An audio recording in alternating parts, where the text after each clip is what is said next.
Well, hello again, and welcome back to the Wives Club. We're so happy to have you back here. My name is Margaret Breck. I'm a patron of Mr. Kevin Samuels.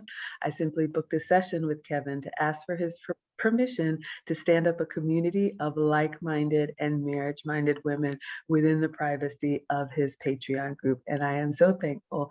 Not only did Kevin give us his permission, he actually came up with the name The Wives Club.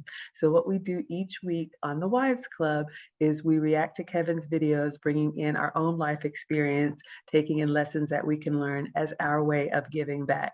I'm a former wife in the Atlanta area, and I'll let the other wives introduce themselves. Let's start with you. I am a future wife from the Boston area and looking forward to today's chat. All right, fantastic. And Lisa, please introduce yourself. Hey everyone, I am Lisa, my current wife. I'm from the South Florida area, but I'm currently on spring break and I'm in Stratford, Virginia. I think that's how you call it, visiting family. So, hey. Oh, we're so happy to have you all here. And just funny, Lisa, being in the Florida area, we're used to seeing you in your sunny background and you're on spring break in a turtleneck. I just caught that. But thank you all for joining, especially when you're traveling. We know how that goes. All right, so another great week of shows, and I'll start by saying happy birthday to Mr. Kevin Samuels. Hope you had a great one and many more to come. We definitely celebrate you and thank you for creating this space for us. So one of the things that I want to talk about this week was actually a back and forth that I had within the Patreon, and it talks about investing in becoming the type of women that we need to be of value to a high value man. And Kevin has talked about this before, and I've shared with you guys. I've had to do a lot of work coming out of the modern woman mindset, and kind of driving the bus, if you will, in my marriage. I was married at 25. I met my ex-husband when I was 18, and then I was married for 10 years. And then post-divorce, I've been in a relationship that's very different for another 10 years with a high value man. And so I've had to do a lot of work to change to make sure that I am the type of woman that a high value man would want in his life, because believe me, they have options and they're rare.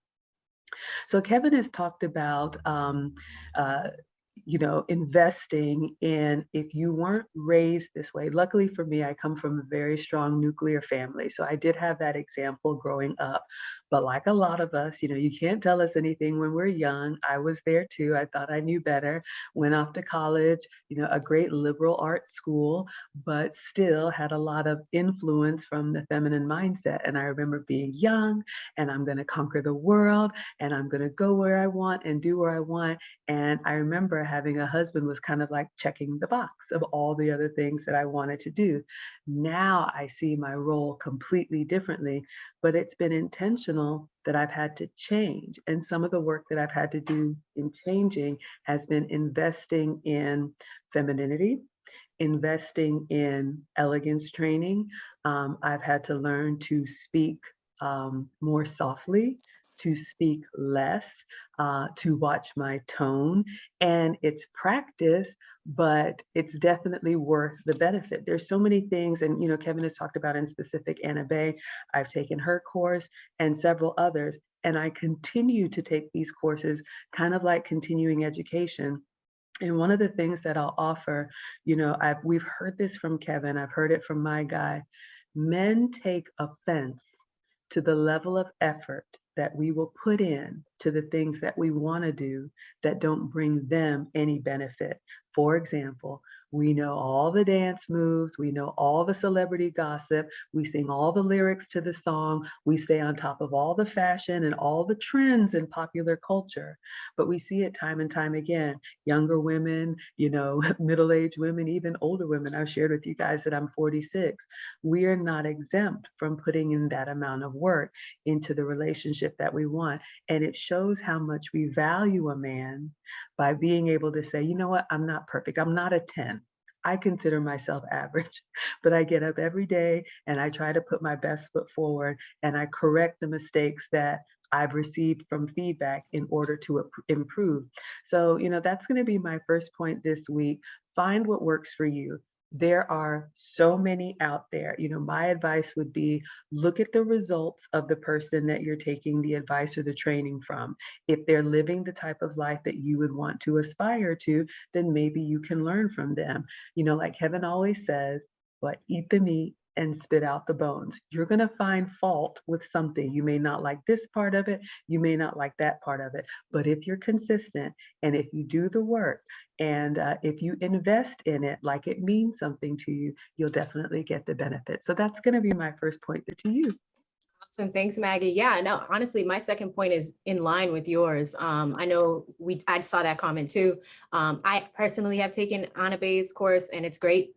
There's a lot of stuff that you can take away from it. I didn't grow up learning this stuff either, guys, but it's one of those things where if you really pay attention, you can take away some valuable things like the colors we wear, right? There's things like color theory, right? There are things like the way that you eat. Some of us have learned how to not properly dine, right? All of those things add up because men are always watching, right? They're looking at how we're carrying ourselves. They're looking at you to see if you can be an asset to them. Kevin also talks about feminine assets.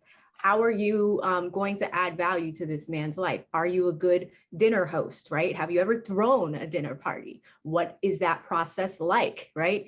There's just levels to it. There's stuff that you could take away from this that you're not going to find anywhere else. And that's why these type of courses are extremely valuable. And to Maggie's point, we can invest in our hair and our nails and do all of these things. And if that adds up, like, I'll give you an example.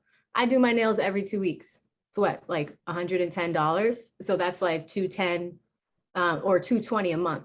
Times that by 12. At the end of the year, you're easily over a few $1,000s. These courses cost the same amount of money, but it's a bigger investment one time for you to get a long-term benefit and payoff, right? And it doesn't just stop with femininity training, right? We talk about coaching here, right? We talk about getting therapy here. This is going to easily cost you a few $1,000s, right? And we can't be afraid to invest in what the future looks like for our men, right? Because that's going to show them, hey, not only do I support this space, I support creating more wives in this space, right? And then you take that knowledge and you pass it on to your daughters. That's why this is super important. So if there's anybody out there that's on the fence, ask any of us. A lot of us have been through these type of programs. We're here, we're in this community for a reason. And if you want more details and you're ready to pull the trigger, I say do it. I say do it and do it quickly because we're gonna get the leg up. Like one thing I love about Black women is there's a way where we can create our own classic, elegant image, right? That you're not going to find anywhere else on the planet. So I think we just need to really, really be focused on investing in ourselves because ultimately it's for our families and it's for our men. That's my first point this week. I absolutely love that. Right. And I'll just share with anybody a little insight. If you take any of these courses, take a look because some of them you have lifetime access, which for me is a great benefit because you may need a refresher.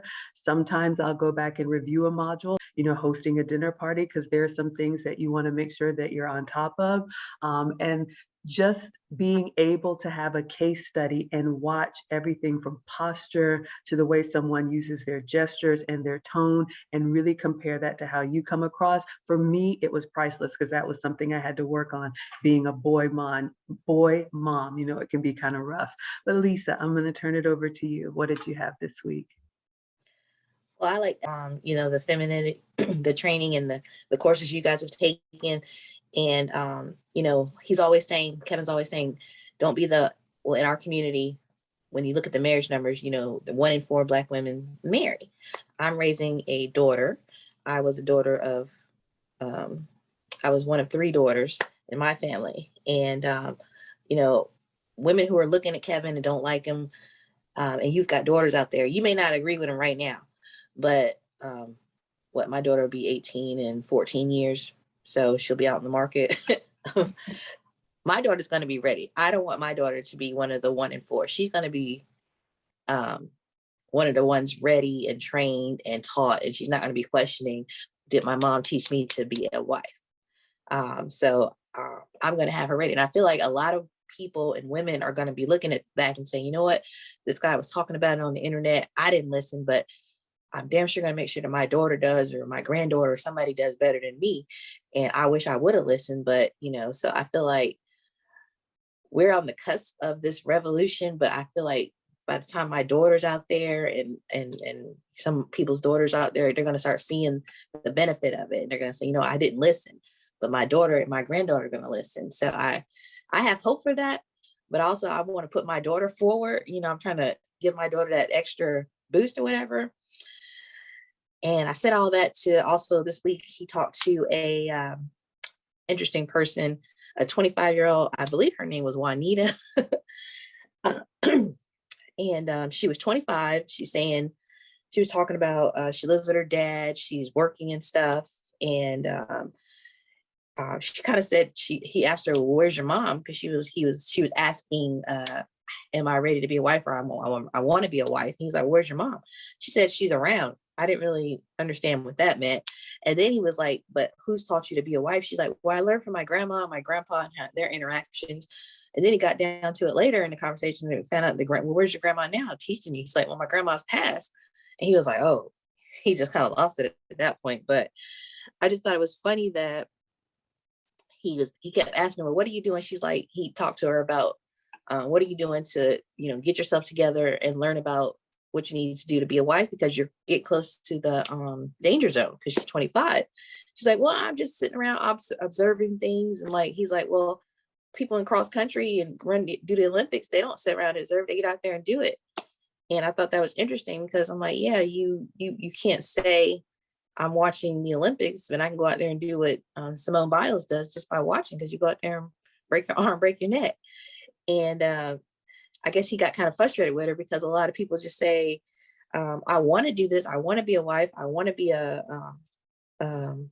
want to find a good man and everything, but you're not doing the work to do so. And, she sounded like she had gone to school and got educated and everything. He's like, and I know this for myself. We go out and we research, and we, like Maggie was saying, we go out and learn all the dance moves and songs and everything, but and find out what the tea is, but we will not go out and research what it takes to be a wife and what men want. And I thought that was interesting, that she's living with her dad, but she's just doing for her dad. Really, she's like her dad's, helper in the house, but she needs to be a helpmate to her own man, not her dad at this point.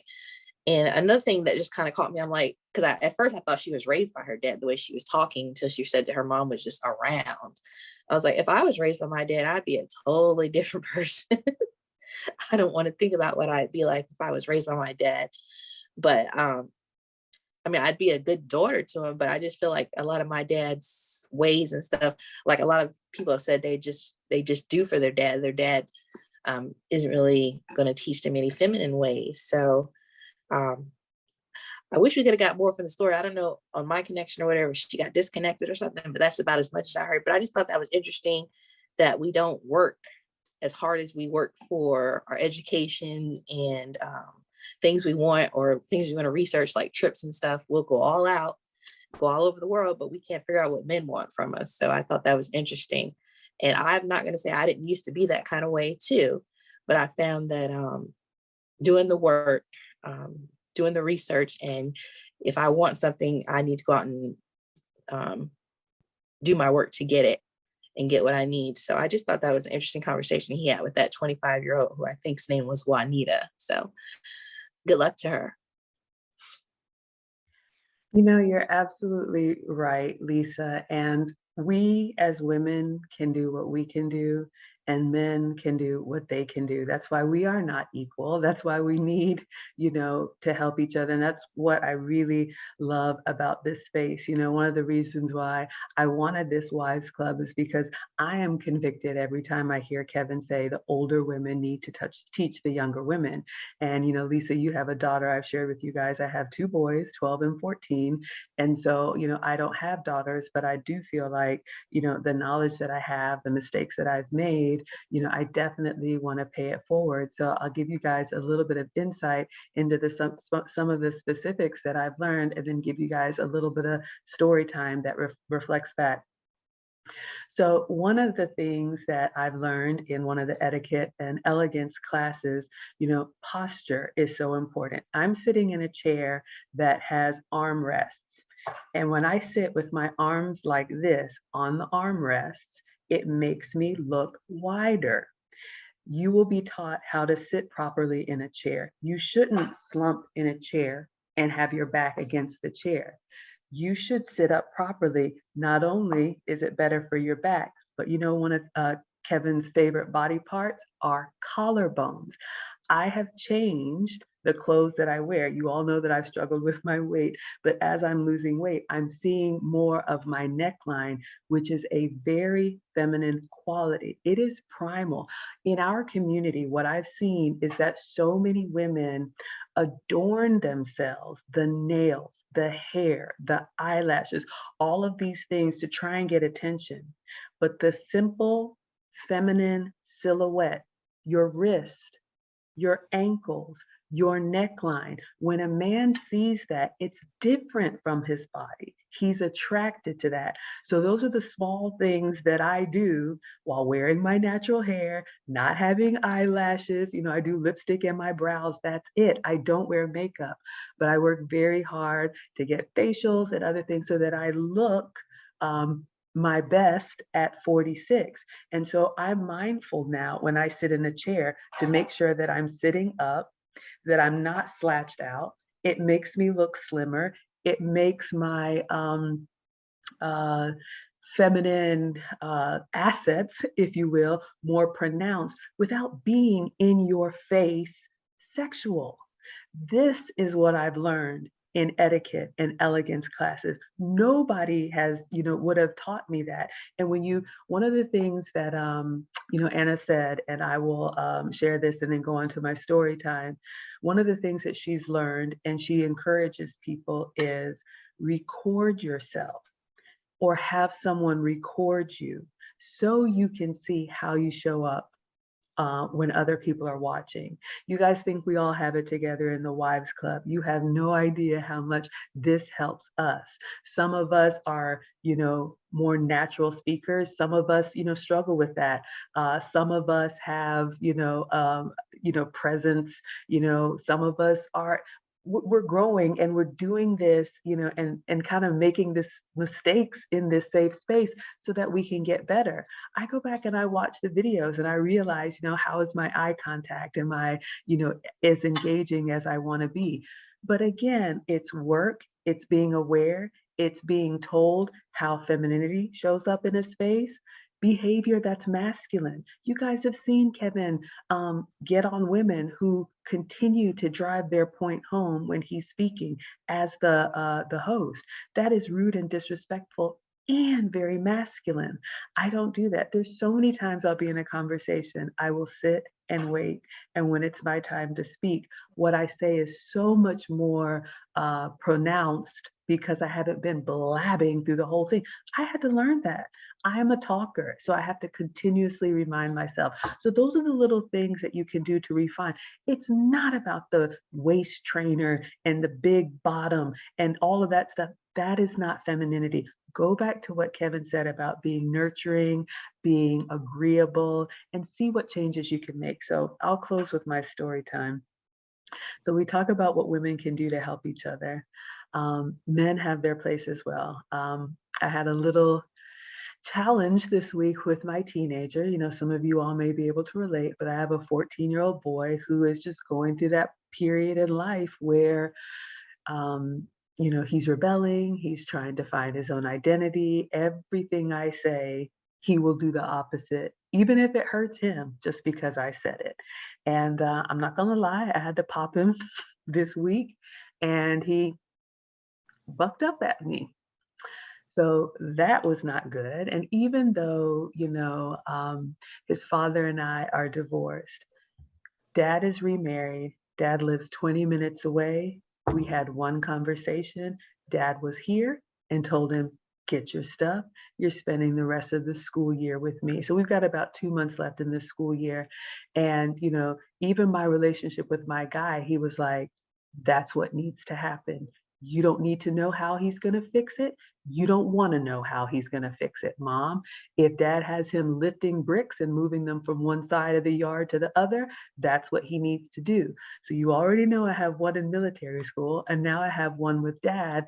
Um, I could be headstrong and defiant and say, no, no, that's my boy. I've done my part. I don't want to come outside of myself.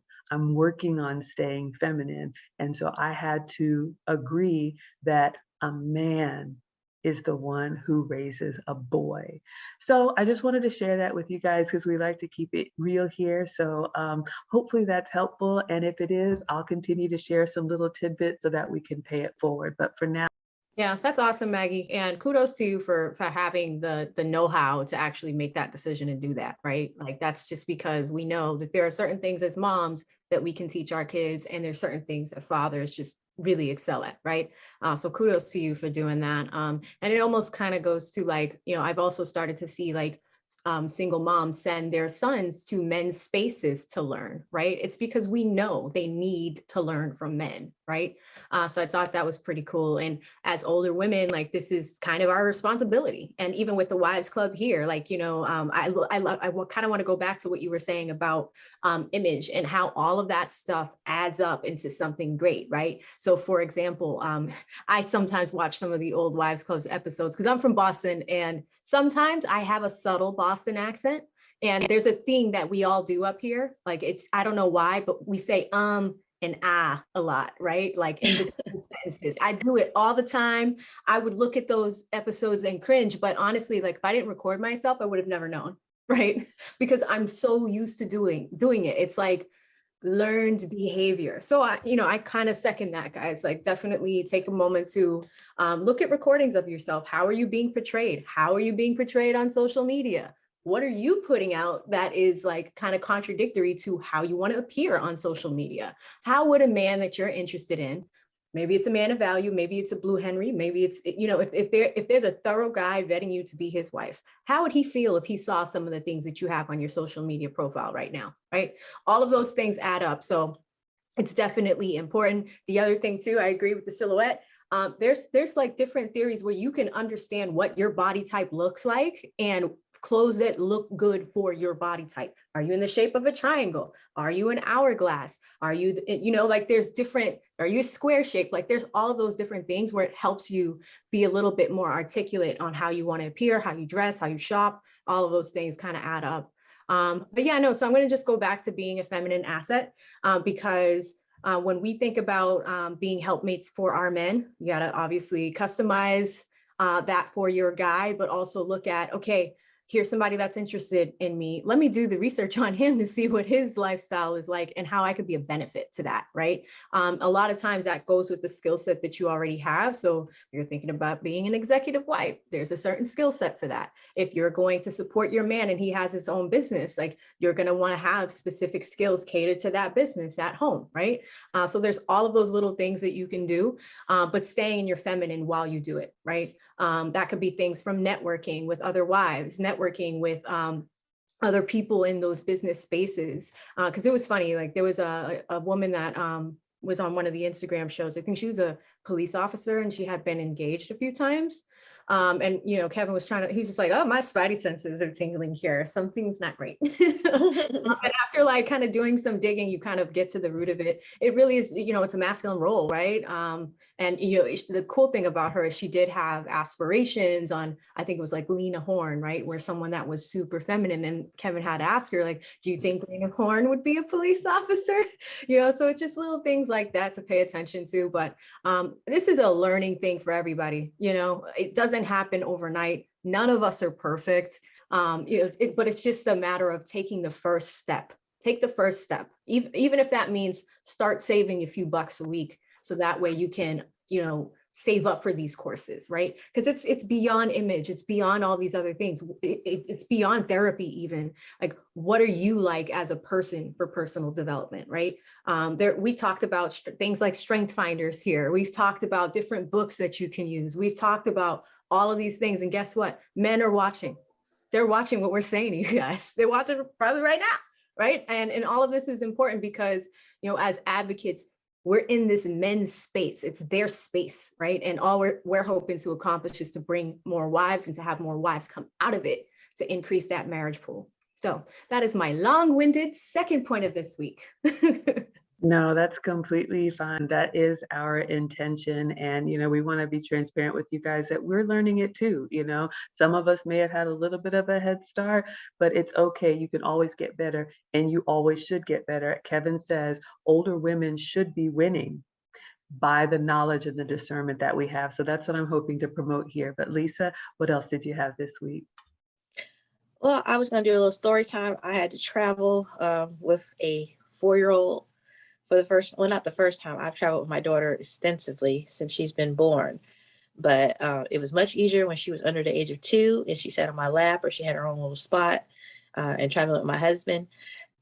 Last year we traveled to visit family in the summertime, and she was 3, and that was a little bit of a venture, but I think I was more worn out than she was. But this time, she's talking, she's telling everybody where she's going. My daddy does this. I'm going to visit these people. She does not have that, she doesn't understand to keep things to herself. She wants to talk to the lady behind us in the chair. She wants to mess with everything. So she's just a little chatterbox. It's cute until it's not. And then mommy's ready to snap. And there's no daddy to back you up because I'm, traveling with her. Dad had to work this weekend. So, but it was just a bit of an adventure with the new little talkative person. I'm used to having her with me, but I'm just not used to her being so excitable and just wanting to talk to everybody and exploring everything too. So that was a little different. But we've had a good trip so far, and hopefully we'll have a safe trip going back with a few extra little rules and probably a few snacks or something to keep her occupied. But what I thought was interesting was when Margaret was talking about her son having to, send him to dad. It kind of reminded me of when I talked to my husband. He is the middle son of 3 sons and a family full of men. And I'm a daughter of 3 daughters and 1 younger brother. And we talk about our life with our parents and how we were raised. And, in my family, us girls we had kitchen duty. My little brother, when he was old enough, he's 5 years younger than me. So when he was old enough, he always had to do stuff outside, take out the garbage, stuff in the garage. Then he started cutting grass. I remember forever, my brother was always cutting grass on the weekends and outside with my dad.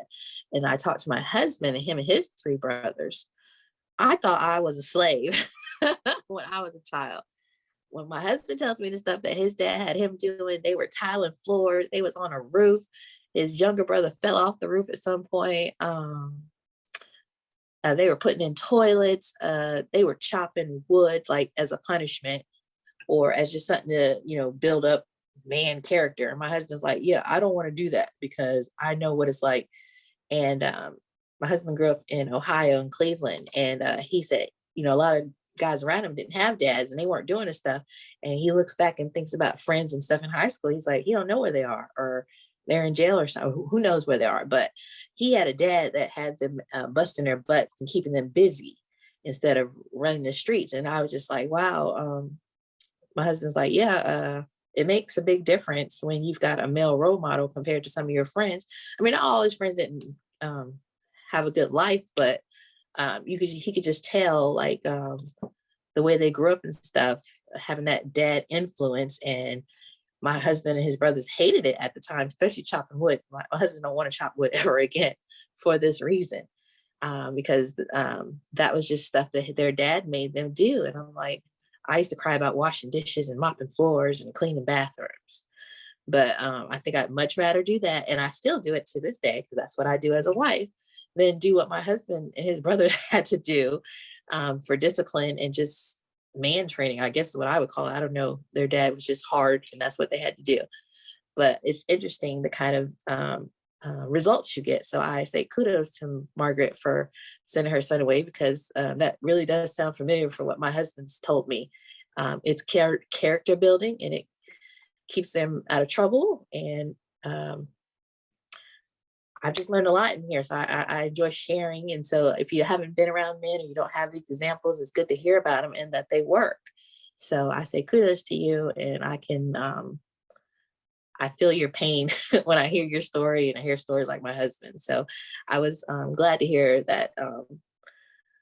Not hopefully we know something positive is going to come out of it. So hopefully it's not so heartbreaking to you. So that's it for me. No, you're absolutely right. Every man worth his salt has a coming of age story. And you bring up, you said something, Lisa, that I just want to touch on that is so true. I willingly, and I wouldn't say happily, but I understand that my relationship with my boy is changing. And I can see that I need to take a back seat as a mom.